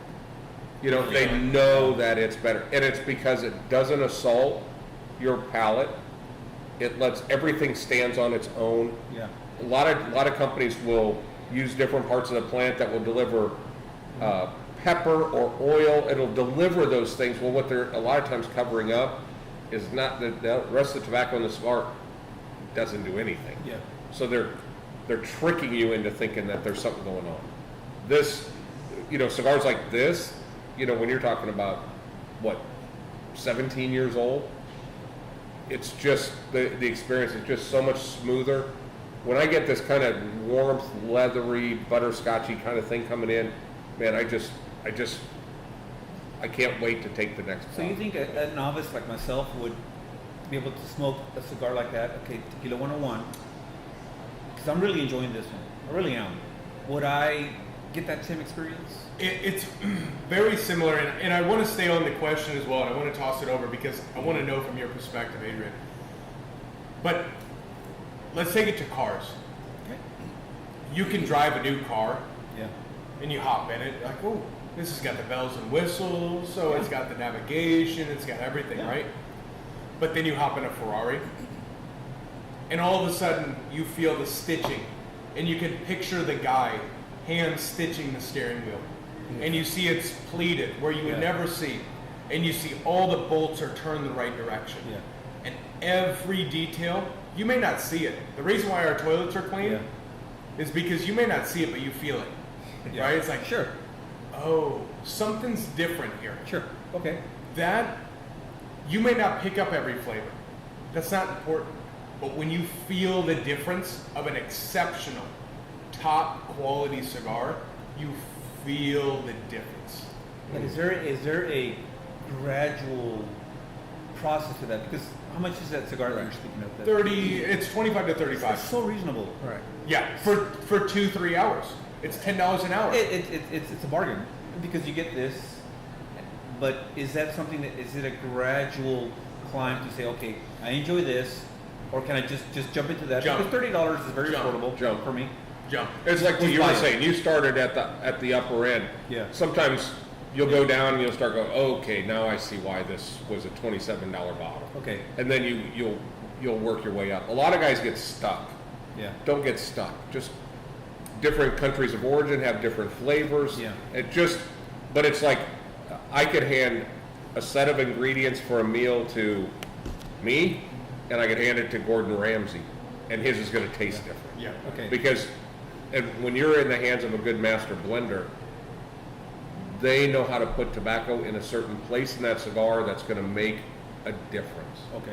And it's just, there's so much going on the inside. Adrian, on your side, why would you spend $35 on an Atabey? So as humans, we're very visual, right? Sure. So as a cigar smoker, the first thing I do is I'll look at the cigar, and it's the construction of the cigar, the feel of it. Are you looking for the tightness of it? Are you actually touching it? Yeah, oh yeah. Again, So, I'm sorry, Tequila 101. Yeah, no. Yes, are you touching it? Are you feeling it? Yeah, it may be in cellophane, but I mean, you look at it and you're like, okay, this is good construction. Just by looking at it, Okay. you can tell it's good construction in the cigar. But to that point, then you already know it's visual, it's going to be good. But once you cut it, once you light it, then you see the performance of the cigar, of an Atabey. Performance? Can you do, I'm sorry. Performance is how draw. the draw is. The draw. You see how that line, that ash line is. And I'm is so pretty envious of straight. you. If I make it like Pop. Yeah. Pop. Is your nickname Pop? Yeah, With Pop all due Stage. respect, Matt, can you call you Pop? Pop. It's beautiful the way you're smoking. I'm just like, mine is like a jagged edge. No, You're good. you're doing great. You're all caught up. See how? Remember how it was running on you on that Yeah. one side, but we Yeah. burned that Yeah. side down. So now you're getting a. That's actually a really good ash line. So I'll take this from you, Okay. and then I'm just going to roll it. And you're not knocking off the ember. That's No, and I'm right there. That's the ember right there. Cone You've is- kept you're it. not crushing it. You're The just, cone is Never good because crushed. you've kept it cool, Okay. so it'll stay lit. Okay. They say if you get the ash too long, then you're actually pulling some of the tar and stuff back into Oh, the okay. cigar. That But makes sense. like they say anything more than really an inch, you want at that point you want to just kind of knock it off. But rolling it is important. I've seen guys they'll start bashing the thing on the side of the ashtray, and then we've all done the little pop-up rolls, crescent rolls where you hit it on the counter and the thing bursts. Yeah. There's pressure inside there. Okay. So that's why keeping it cool is so important. If you really start huffing and puffing, whatever humidity, because the cigars are kept at 70% humidity or a little bit less here, that will actually start building up steam behind it. Okay. And that will cause it to expand, which can cause the wrapper to crack or anything really? like that. Yeah. So you want to just kind of keep it cool. Okay. And I didn't mean to interrupt you. I'm sorry. No. I'm kind of struck. But because what I'm Adrian, trying I to think- learn, Yeah. Adrian, what you're saying is just the experience. Experience. Tell me what The craftsmanship. What is it that you're experiencing? Yeah, the experience alone for the cigar, and then the people around you, Yeah. and then That's huge. Not all the time do we need to have spirits. I mean, I'll drink water or coffee. I like spirits. or whatever, but it enhances the experience for sure. Yeah. If I may. Yeah. Oh, definitely, please. We always refer to this as the great equalizer, and I say that because Oh, explain that to me. Yeah. that's because we could be sitting at a table, we could be sitting in the lounge, whether it be the private or even the public. Yeah. But you don't know that you're a CEO of a multi-billion-dollar company, right? You don't know that I'm a blue-collar worker Sure. that picks up trash, and so on, right? But we're sitting here, we're having a conversation, and at the end of the day, we're just enjoying life and the experience. Beautiful. But I think, and I would say, Thank one you. of the things about what Adrian was saying as it relates to the Atabey is when you look at that cigar, it's almost so perfect that it looks like a piece of wood that was put on a lathe. Really? It's just perfect. But here's an interesting little nerdy thing for all you guys out there that are still hanging with us, a real nerdy thing about Atabey. With cigars, before they put the wrapper on, they put it into a draw tester. So it's a little device, they slide it in the end, it clamps down on it, they push a deal with their foot, and it pulls air through this tube. So it's basically seeing how much airflow via a PSI, how many PSI of air flows through that cigar. Well, most cigars, the tolerance is 40 PSI to 60. At 40, it's going to be loose. At 60, it's going to be tight. But that's acceptable. It goes back into the rack, and then the roller, they'll hand it to the females, and they'll put the wrapper on it. Okay. Nelson Alfonso, that gentleman that's on the wall right there, he believes that oxygen is one of the flavor elements. Okay. So his has to come in at between 55 and 57 psi. Any more, it has too much oxygen going through, it affects the flavor. Any less, it has less oxygen going through.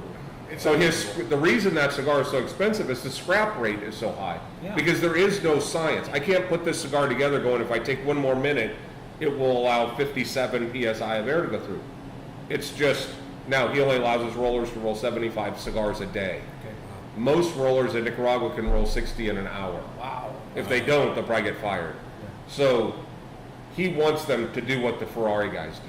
He wants them to take their time, do it right, and that's how you get that kind of utter perfection. Now, the components he's using, best of the best. Yeah.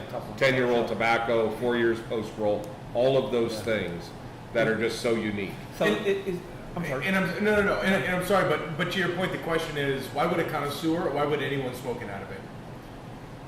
And to me, personally, someone who has not enough time, 3 little kids, 2 businesses, and a wife. Yeah. What it signifies is a moment for myself. What it signifies is reward. a reward That's key. for doing what is needed to be done to be the best person you can be. Sure. So when I smoke an Atabey, every time I realize, why don't I do this more? Yeah. Because I don't always earn it. Yeah. And an Atabey is an experience. It's driving that Ferrari. It's feeling the it's feeling the shift point. It's listening to the motor. It is this visceral connection to the blender, and it is the top quality that could possibly produce. And in my opinion, it is that moment to just stop, and it only costs you $25. It's such a reasonable. Yeah. It's a reasonable. I mean, we all do well for ourselves, I'm sure, right? So that's not a lot to invest in that experience. You know, if you're gonna, again, I could go buy. I'm not gonna do, but like we said, a whole Sequoia for $20. I'm not gonna drink that crap, Right. Because I'm gonna feel like crap the next day. Yeah. If I can spend another $15, $20 to get a quality cigar like an Anime, why wouldn't I? It's just one of those things where, as a novice, I'd be concerned that I'm gonna be hurling the next 30 minutes later. I'm gonna be hurling on the side of the yard. They did all the work for you. Yeah.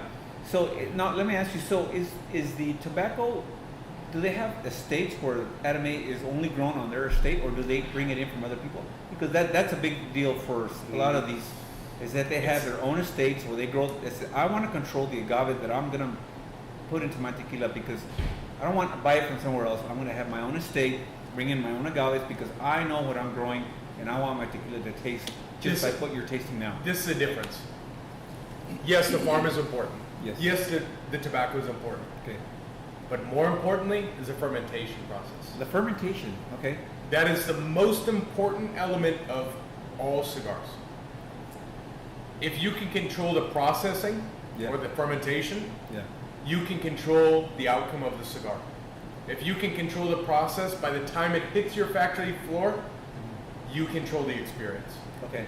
Give me all the best tobacco you have, I got it from here. So Unreal. yes, it's important to work with the right farmers, the right processes, the right everything. Yeah. But once you have it in your control, that is really where it makes a big difference. And you have one element. You have agave, right? Agave and water, right? With a cigar, there are different regions of the world that grow different tobaccos, and it's so soil dependent. Yes. And it's the type of seed dependent. So in the case of an Atabey, they get a particular wrapper, a seed that started in Connecticut, Okay. but it was grown in Ecuador. Okay. There's Peruvian tobacco, and some people will say that Cubans will say that tobacco initiated and started in Cuba 1,000 years ago. They actually trace tobacco back to Peru 3,000 years ago. Really? So 3,000. 3,000 years ago. This is So 100% Peruvian. that's 100% Peruvian. So these tobaccos have different flavor characteristics.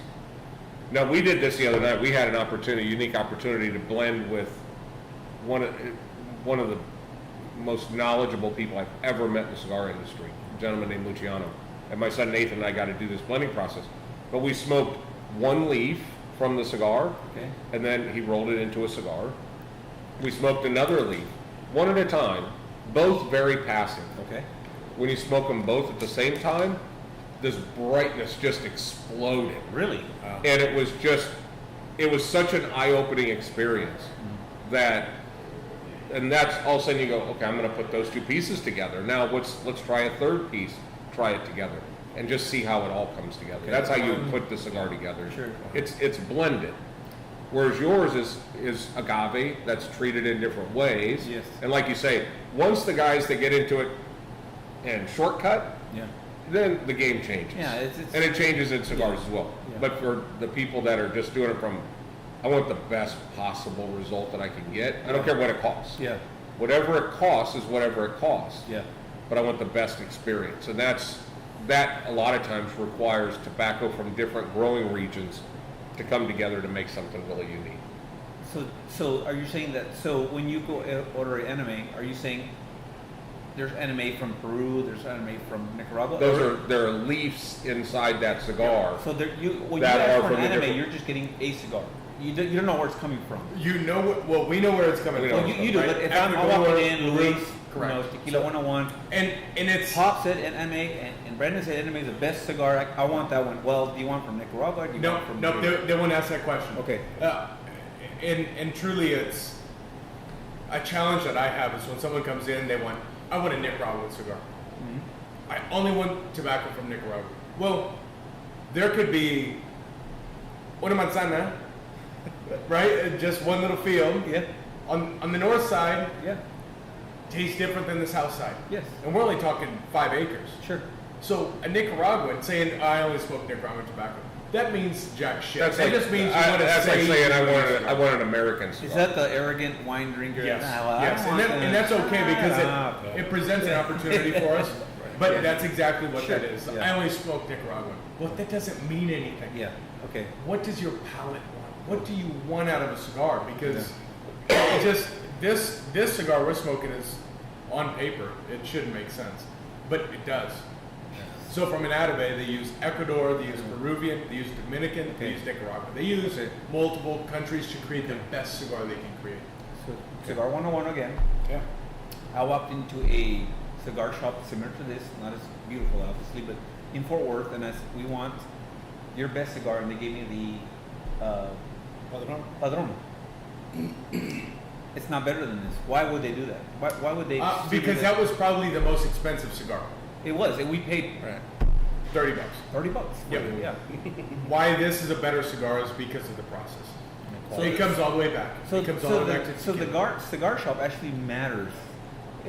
The people, the staff matters because they're not just trying to make a profit. They want you to have a good experience. As you said, right? And I don't. And honestly, Luis, I don't think it's a profit deal. I think it's how much do they want to find the best cigar for you. Okay. I think it's a laziness deal.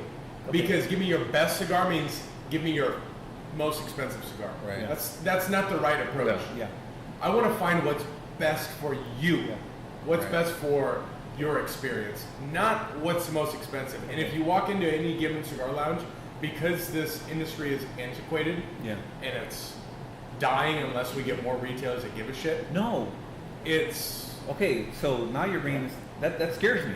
it's It concerns me the way tequila is being produced frightens me because it could be that my children or my grandchildren won't be able to experience they're this gonna have it. or that They're gonna have it. because Cigars will have it, tequila will have it, because quality and experience always win. In the long term, in the short term, there are challenges. Yeah. In the long term, it always wins. And so I think the reason he says that is because agave is limited, right? There's Yeah. only certain regions you can grow it, 5 regions you can grow it. And so when you have all these celebrities jumping in and, oh, I just want to make money, right? And so they buy up all this agave and they make shitty tequila, Mediocre. yeah. mediocre just to get by. What can I sell to make money? We worry as people who really enjoy how it's really made.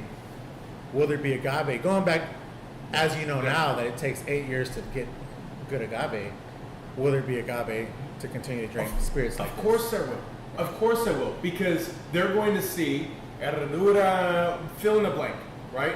Big Yeah. producers Yeah. in Jalisco. Yeah. They're going to see their market share is depleting. Yeah. But there are a lot of people that want their agave. So these small manufacturers are going to hop in and they're going to buy their agave and they're going to make the best tequila. Yeah. It's going to win. It's going to win long term. Okay. Because we are in a renaissance. Maybe you're going through the first time in tequila that this happens, since Yeah. this fish in a barrel approach. Yeah. It's going to win out because the brands who sustain, who create the best experience and quality are going to continue to grow. And these producers, which we see in the cigar industry, right, are going to go, I can make a hell of a lot more money farming to these guys. I don't have to process, I don't have to ferment, I don't have to distill, I don't have to do any of this. No. Oh, you guys take it and deal Yeah. with it. So they're going to give them their process that's taken them 150 years, 200 years to do in their family. Yeah. They're going to sell it, and people are going to process it, and those who are strongest in the market will win. Yeah. That's my parallel in the cigar industry that I see that is currently happening. And I think that's why I think this is why this is so important. This level of connoisseur, of aficionado. Mhm. Or is that I'm not getting money from Don Vicente. I don't get money from anybody. We don't. The club doesn't. We just want to make sure that people understand that there's a choice to be made when you buy a tequila. Are you going to buy an artisan tequila, or you want to buy something that's Massively produced. shortcuts, added additives to make it taste like cotton candy, like the Kardashian 818? They actually made their own distillery. They have someone. They said they made their own distillery because everybody hated their initial. The Kardashian was awful. So we're gonna make our own distillery because we had so many complaints that it was so bad. So they make it. They get a Tahona. Their stone brick oven. It's perfect. Okay, now pump it with vanilla. Pump it with all this stuff because the 22-year-old girl that wants to buy the Kardashian, she doesn't want it to taste like she wants to taste. Oh, this is so good. The concern is that she now thinks that is what tequila tastes like. So when I give her, well, try some of this. Well, that concerns us. Yeah, as but it doesn't. But it doesn't run the market. Sure, they have market share for now. Yeah. But they're hot for now. Yeah. It's not gonna last. It won't last. Yeah. It won't last. And I did hear from a big tequila producer. I don't want to mention the name because they actually make a pretty tequila. It says the small batch is kicking our ass. The small batch is kicking our ass. Felipe and 1414 and Cascajuin, which are the small batch producers, are kicking our ass because people are starting to discover tequila. Yep. And now they're trying to know, well, let me learn more about tequila. Yeah, I think what you're going to see is the guys that we saw guys chasing scotch and running the price up, particularly in the secondary market. And I think then bourbon happened, and you had guys that 5 years ago were buying Blanton's for $35 a bottle, and it was everywhere. Yeah. Now you can't get it. It's $100 in the secondary market. Yeah. I think you got guys right now that are going, which tequila should I be stocking up on right now? Yeah. Yep. Because that is going to be $80 in 2 years, Yeah. and I'm not going to, and I want to have a case of it sitting in the garage. And this reposado, that's eight months in the bourbon barrels, it's just phenomenal. We drank some Blanco. We almost finished the Blanco, actually, by the way. It's our first time. Yeah, but this reposado, when you start picking up a little bit of those barrel notes, A little sweetness. a little sweetness with this cigar, it lights up. Oh my goodness. Butter popcorn. Oh, but thank you for bringing It's a good one. Butter Oh, popcorn. my pleasure. Oh my goodness. What a difference. Yeah. Well, with that, Yeah. gentlemen, salud. Salud. What a pleasure. Thank you for being here. No, thank you. Thank you for having the us. opportunity. Yes. Thank you for having us. Again, North Texas Tequila Club, we have the same belief you all do, is that just know what you're buying, and we can help you guide, make your decisions. Don't waste your money. Just join our club, and we'll help guide you to make good, solid tequila decisions. Well, and our saying here, life's too short to smoke a shitty cigar, Yeah. and I think that applies to you guys. Life's too short to drink shitty tequila. Absolutely, yeah. And we are there to help. And again, we are working towards giving back to the community because the people that make this tequila work very hard for a little bit of money. Little So bit. if we can support them by giving back, taking this energy that we found in the tequila industry, the tequila connoisseurs that we want to give back, that's what our goal is. Just to give back to the people that make it. So Love it. thank you. This Go- is beautiful. no, you have go join. Go You have join. blown my Yes. mind. This Zulu Yep. is fantastic. It is. Good. It really is. Good. It really is. Thank you so much for sharing and this Hey. opportunity to Thank you kind for of being just, here. Yeah. just cross promote that, like cigars, tequila's the same way. It's a lifestyle. Know what you're buying. It's your first time, but now you're last. Yeah. Well, thank you very much. Yes, Amen. thank you for having Appreciate us. y'all. Yeah, Thanks for being here. Thanks y'all for being Thank you on very the much. show. Thank you. Yeah. Peace. Peace. Peace. We out of here. Man, how long were we on? 142. That was our longest You know show. why? Because this is the good stuff. Yeah. That's right. See, that's what I'm.